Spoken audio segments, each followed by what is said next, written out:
Hey, Raphael. Good to see you again. You obviously had a long season in your first pro year. Can you just kind of go through it, going to Sweden first and then going down to Bakersfield and producing for both teams? Yeah, I was very fortunate to have be able to play hockey last season. A lot of guys weren't able to.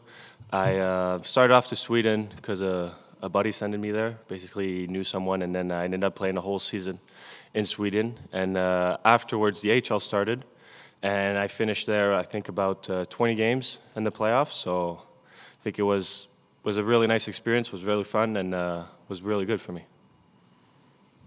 What did you notice was maybe the biggest difference moving to the professional level in either league? Honestly, it's the age is a big factor. You know, you're going from playing against guys that are 17 years old to playing mans that literally have children. And the guys are bigger, they're stronger, they're smarter, and there was a big adaptation on my side, and there still is. And I think I got a long ways to go, but I'll make it there. I know Jay said he liked what he had seen from you from the past year, and that he wanted to see you just gain more strength. Did you gain any pounds, any muscle, or anything like that over the offseason? Yeah, I've put on a couple pounds this summer. Got stronger, got faster, and hopefully that'll help me along as camp goes on. And then, obviously, you skated alongside Xavier today. What is it nice? I guess, what are your first impressions of him, and is it nice having another French-Canadian on your line there? Yeah, it's really good having someone to speak French to.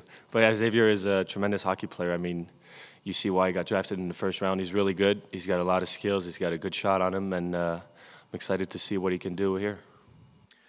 Raphael, the organization the last few years, they've gotten better at producing guys in the minors under Jay Woodcroft. And can you give me your essence of what you learned from him in those 20 games from a coach, and how you think he's going to help your development moving forward? Play the game the right way. You know, you get drafted because, like, obviously you have skills and you're a good hockey player, but you need to play the game the right way if you want to get to the higher levels. And I think Jay has been working a lot with that on me, and that helped my game a lot. And I'll keep working on that, and hopefully that gets me to the Oilers. When you're on your game, you got a little edge to your game, a little fire to it. There's not a lot of guys who have that naturally. How important is that for you to keep and maybe even expand on that alongside playing right and being kind of a nasty player at times?